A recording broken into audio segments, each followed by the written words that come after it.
Langit senja membanjiri ruang keluarga melalui jendela lebar, mengecat segala sesuatu dengan warna jingga keemasan. Aku menatap pemandangan itu dari kursi malasku. Selimut wol hangat membungkus kakiku yang kerap kali menggigil akhir-akhir ini. Udara terasa pekat, bukan hanya oleh cahaya sore, tapi oleh kesepian yang semakin menjadi-jadi sejak kematian Faris, suamiku, 2 tahun silam. Rumah yang dulu ramah dan penuh tawa, kini terasa seperti sebuah museum yang menyimpan kenangan-kenangan bisu.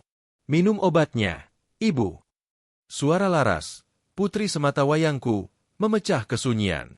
Dia berdiri di ambang pintu, membawa nampan perak berisi segelas air dan beberapa pil. Senyumnya, seperti biasa, manis dan sempurna.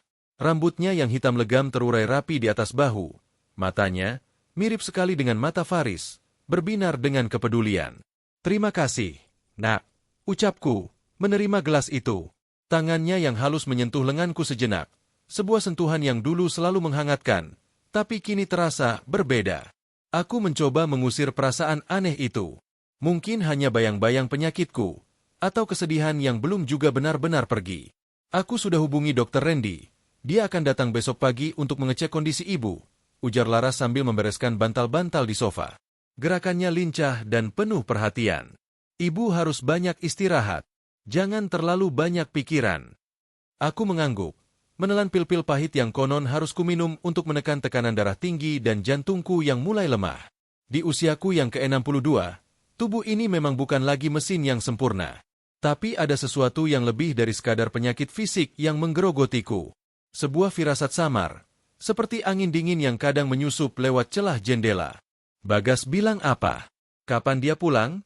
Tanyaku tentang menantuku, suami Laras. Dia masih ada urusan di luar kota, Ibu. Masih urusan proyeknya yang baru. Tapi dia janji akan cepat kembali, jawab Laras ringan. Matanya tidak menatapku ketika mengatakan itu, melainkan tertuju pada lukisan keluarga kami yang tergantung di dinding. Lukisan yang dibuat 10 tahun lalu, ketika segalanya masih begitu sederhana dan bahagia. Malam itu, setelah Laras mengantarku ke kamar dan memastikan aku nyaman, aku terbangun oleh suara berbisik. Awalnya kukira itu angin, tapi suara itu semakin jelas, berasal dari teras belakang. Perlahan, kuturunkan kakiku dari tempat tidur dan mendekati jendela kamar yang menghadap ke taman belakang. 2 sosok berdiri di bawah sinar bulan purnama. Laras dan Bagas. Mereka berbicara dengan suara rendah yang serius. Aku tidak bisa mendengar semua kata, tetapi beberapa frasa terpotong jelas sampai ke telingaku. Tidak bisa menunggu lebih lama lagi, Bagas. Lihat kondisinya. Setiap hari semakin lemah. Itu suara Laras. Suaranya datar, tanpa emosi, sangat berbeda dengan nada merdunya di siang hari. Kita harus hati-hati. Semuanya harus terlihat wajar. Dokumennya sudah siap, sahut Bagas. Suaranya berat, penuh ketegangan. Sudah. Semua atas namaku. Warisan dari almarhum ayah dan hak atas rumah ini. Ibu hanya tinggal menandatanganinya, atau... Laras tidak menyelesaikan kalimatnya, tetapi dia membuat sebuah gerakan tangan samar yang membuat darahku membeku. Aku mundur pelan, punggungku menempel di dinding yang dingin. Jantungku berdebar kencang, berdesir di dalam dada bagai seekor burung yang terjebak. Atau apa? Pikiranku berputar-putar, mencoba memahami kata-kata yang kutangkap itu. Dokumen? Warisan? Tidak bisa menunggu? Apakah mereka? Apakah mereka membicarakanku? Apakah mereka membicarakan tentang kematianku? Aku menggigit bibirku kuat-kuat untuk menahan teriakan. Itu mustahil. Laras adalah anakku. Darah dagingku sendiri. Aku yang telah membesarkannya sendirian setelah Faris pergi, memberikannya segalanya. Dia tidak mungkin. Dia tidak akan. Tapi kenangan-kenangan kecil mulai berhampiran, membentuk sebuah pola yang menakutkan. Desakan Laras agar aku segera menandatangani surat kuasa untuk mengelola semua propertiku. Caranya yang tiba-tiba sangat bersemangat menemani setiap janji temu dengan dokter, seolah-olah sangat menunggu vonis tertentu. Pandangan matanya yang kadang-kadang kosong ketika mendengar aku batuk atau mengeluh pusing, seakan-akan dia melihat sebuah garis finish yang tidak bisa kulihat. Keesokan harinya, segalanya terasa berbeda. Senyum Laras terasa seperti topeng. Sentuhannya terasa seperti racun. Ketika dia menyuapiku bubur dengan penuh kasih sayang, aku hampir-hampir tidak bisa menelannya. Apakah ini cinta? Atau ini adalah sebuah persiapan? Persiapan untuk dikuburkan? Aku ingin pergi ke taman hari ini, Lar. Menghirup udara segar, kataku suatu pagi, berusaha suaraku terdengar normal. Ah, tidak bisa, Ibu. Dokter bilang ibu harus di rumah saja. Cuaca lagi tidak menentu, nanti malah tambah sakit. Jawabnya dengan cepat, terlalu cepat. Matanya berbinar dengan sesuatu yang mirip kewaspadaan. Apakah dia takut aku bertemu seseorang? Atau takut aku menyadari sesuatu di luar rumah ini? Rasa terperangkap itu mulai mencekik. Setiap pil yang diberikannya, aku pertanyakan di dalam hati. Setiap gelas air yang diambilkannya, aku curigai. Aku mulai berpura-pura tertidur lebih awal, hanya untuk mendengarkan, untuk mengumpulkan petunjuk. Aku menyembunyikan makanan kecil di laci kamar, khawatir suatu saat nanti, khawatir mereka akan mempercepat proses ini dengan cara yang lebih langsung. Aku terjebak di dalam rumahku sendiri, dikepung oleh dua orang yang seharusnya menjadi pelindungku. Anakku sendiri dan suaminya, yang menginginkan warisanku, dan tampaknya juga menginginkan nyawaku agar mereka bisa mendapatkan itu semua dengan cepat. Dari balik tirai jendelaku, aku memandang Laras yang sedang menyiram bunga mawar di taman. Dia tampak begitu cantik dan damai. Seorang putri yang sempurna. Tapi aku tahu, di balik senyum manis dan kata-kata penuh kasih itu, tersembunyi sebuah rencana. Sebuah rencana jahat untuk menguburku hidup-hidup, bukan di dalam tanah, tapi di dalam dokumen-dokumen dan kelicikan, demi harta yang kutunggui. Dan saat ini, satu-satunya hal yang bisa kulakukan adalah bertahan. Bertahan dari setiap pil yang ditawarkan, dari setiap perangkap yang mereka pasang, dari setiap senyuman yang beracun. Aku harus bertahan. Karena jika aku menyerah, jika aku lengah, kuburanku mungkin sudah menungguku di ujung lorong gelap rumah yang dulu kunamai sebagai istana kebahagiaan ini. Permainan ini baru saja dimulai, dan aku, seorang ibu tua yang sakit-sakitan, harus menjadi pemain terpandainya. Matahari pagi menyelinap melalui celah gorden, menyapu lantai kayu dengan garis-garis emas. Aku sudah terbangun lama sebelum Laras mengetuk pintu kamarku. Malam tadi hampir tidak kulewati dengan tidur.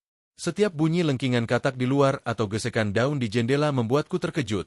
Jantung berdebar kencang bagai genderang perang. "Selamat pagi, Ibu," sapa Laras saat membuka pintu. Dia membawa nampan sarapan, bubur ayam dengan telur rebus, persis seperti yang selalu kusukai. Aroma kaldu ayam yang harum memenuhi ruangan, tapi bagiku baunya seperti pengingat akan kerentanan diriku. "Ibu tidur nyenyak."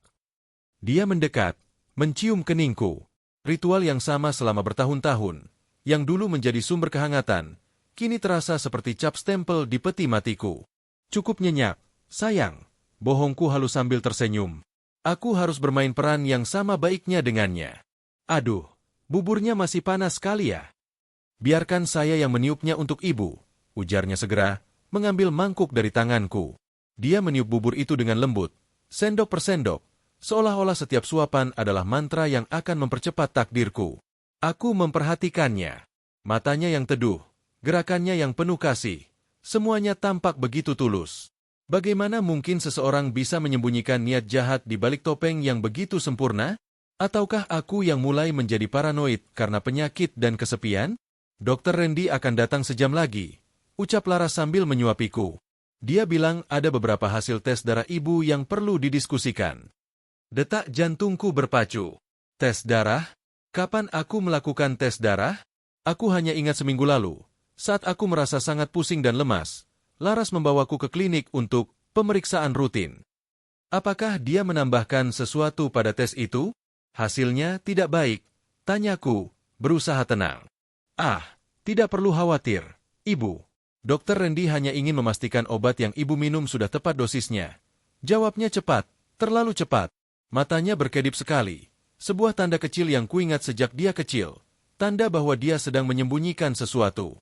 Setelah sarapan, Laras membantuku berdandan. Dia menyisir rambutku yang sudah memutih dengan lembut, memilihkan gaun katun berwarna lavender yang kupakai di ulang tahunku yang lalu. "Ibu masih cantik," bisiknya sambil menatap bayangan kami di cermin. Aku melihat dua wanita, seorang ibu yang mulai keriput dan putri yang masih segar bugar. Sebuah peralihan generasi yang seharusnya alami, bukan dipaksakan. Dokter Randy tiba tepat waktu. Laras tidak pernah meninggalkanku berduaan dengannya. Dia selalu duduk di sampingku, memegangi tanganku, seolah-olah memberikan dukungan moral. Tapi aku tahu, dia di sini untuk memastikan aku tidak mengatakan hal yang salah. Kondisi Ibu Sari cukup stabil, ujar Dr. Randy setelah memeriksaku. Dia adalah pria berusia 40-an yang selalu bersikap profesional. Tapi hari ini, ada sesuatu yang berbeda dalam caranya menghindari kontak mata. Tapi saya menyarankan untuk menambah dosis obat jantung. Dan mungkin ibu perlu bantuan oksigen di malam hari. Oksigen? Tanyaku, merasa ngeri. Apakah sesak nafas saya sudah separah itu? Lebih baik mencegah, Ibu. Sela Laras meremas tanganku. Dengan oksigen, tidur ibu akan lebih nyenyak. Saya sudah memesan alatnya. Besok akan dipasang. Keputusan itu diambil begitu cepat, tanpa berkonsultasi denganku. Aku merasa seperti sebuah benda yang sedang diatur tanpa punya suara. Sepanjang pemeriksaan, perhatianku terpaku pada interaksi diam-diam antara Laras dan dokter. Sebuah pandangan yang bertukar terlalu singkat. Sebuah anggukan yang hampir tidak terlihat. Apakah dokter ini juga bagian dari rencana mereka? Ataukah dia hanya seorang praktisi medis yang melakukan pekerjaannya? Setelah dokter pergi, aku berpura-pura mengantuk dan kembali ke kamarku. Tapi begitu sendiri, aku membuka laci samping tempat tidur dan mengambil buku harian kecil yang kusembunyikan di balik tumpukan pakaian dalam. Sejak seminggu terakhir, aku mulai mencatat setiap kejadian mencurigakan, setiap percakapan yang kudengar, setiap perubahan obat. 24 Maret, obat jantung diganti kemasan. Laras bilang merek lama sudah tidak diproduksi. 25 Maret, merasa pusing setelah minum susu yang dibuatkan Laras. Sisa susu kutuangkan ke tanaman pot di kamar mandi. Keesokan harinya, daun tanaman layu. 26 Maret, mendengar Laras dan Bagas berbisik tentang dokumen notaris dan tanda tangan. Aku menambahkan catatan hari ini, 27 Maret, Dr. Randy menyarankan pemakaian oksigen. Laras sudah memesan tanpa bertanya padaku. Tanganku gemetar saat menulis. Apakah aku menjadi gila? Atau justru akhirnya waras setelah sekian lama tertidur dalam kepolosan? Ketika malam tiba, aku berpura-pura tertidur lebih awal. Laras mengecekku sebentar, lalu menutup pintu kamarku. Aku menunggu sampai langkahnya menghilang, lalu perlahan bangun dan mendekati pintu. Suara televisi dari ruang keluarga memberitahu bahwa mereka sedang bersantai. Dengan hati-hati, kubuka pintu kamarku selebar 2 jari. Dari celah itu, aku bisa melihat sebagian ruang keluarga. Laras dan Bagas sedang duduk di sofa, berbicara dengan suara rendah. Tidak bisa menunggu sampai akhir bulan, kata Bagas. Proyekku butuh dana sekarang. Apakah kita tidak bisa memintanya menandatangani saja surat kuasanya? Kita sudah mencoba. Dia selalu punya alasan untuk menundanya, jawab Laras. Suaranya datar, tanpa penyesalan. Tapi dengan kondisi kesehatannya yang memburuk, menurut Dr. Randy, mungkin tidak sampai sebulan lagi. Kamu yakin tentang ini, Lar? Dia tetap ibumu. Suara Bagas terdengar ragu. Dia sudah hidup cukup lama. Dan kita butuh warisan itu sekarang, bukan 5 tahun lagi. Dengan uang itu, kita bisa memulai hidup baru, jauh dari sini. Aku menahan napas, tubuhku gemetar. Kata-kata itu, tidak sampai sebulan lagi, terngiang di kepalaku. Apakah mereka dan Dr. Randy sudah memiliki prognosis tertentu tentang kematianku? Atau, apakah mereka berencana untuk memastikan prognosis itu menjadi kenyataan? Keesokan harinya, alat bantu oksigen tiba. Sebuah mesin dengan selang panjang dan kanula hidung yang terlihat mengerikan. Laras dengan cekatan memasangnya di samping tempat tidurku. Ini akan membantu ibu bernapas lebih baik, katanya sambil mengatur mesin itu. Saat dia pergi untuk mengambil segelas air, aku dengan cepat memeriksa mesin itu. Sebuah alat elektronik yang bisa diatur. Apa mungkin? Tidak. Pasti imajinasiku yang sudah keterlaluan. Tapi ketika malam tiba dan aku menggunakan alat itu untuk pertama kalinya, aku merasakan sesuatu yang aneh. Napasku justru terasa lebih berat. Dadaku sesak. Dengan panik, aku mencabut kanula dari hidungku. Beberapa menit kemudian, rasa sesak itu berangsur hilang. Kebetulan? Atau ada sesuatu yang salah dengan alat atau pengaturannya? Aku tidak berani mengambil risiko. Ketika yakin Laras dan Bagas sudah tertidur, aku bangun dan memeriksa mesin oksigen itu lebih teliti. Di bagian belakang, ada pengaturan aliran oksigen. Aku tidak paham tentang hal ini, tapi instingku berkata lain. Dengan gemetar, aku mengambil buku harianku lagi dan menulis, "Jangan pernah menggunakan mesin oksigen saat sendirian." Esok paginya, ketika Laras menanyakan bagaimana tidurku dengan alat bantu oksigen, aku tersenyum manis. Lebih nyenyak, Nak. "Terima kasih sudah merawat ibu." Dia tersenyum balik, sebuah senyum kemenangan yang samar. Dia tidak tahu bahwa permainan kita sudah berubah.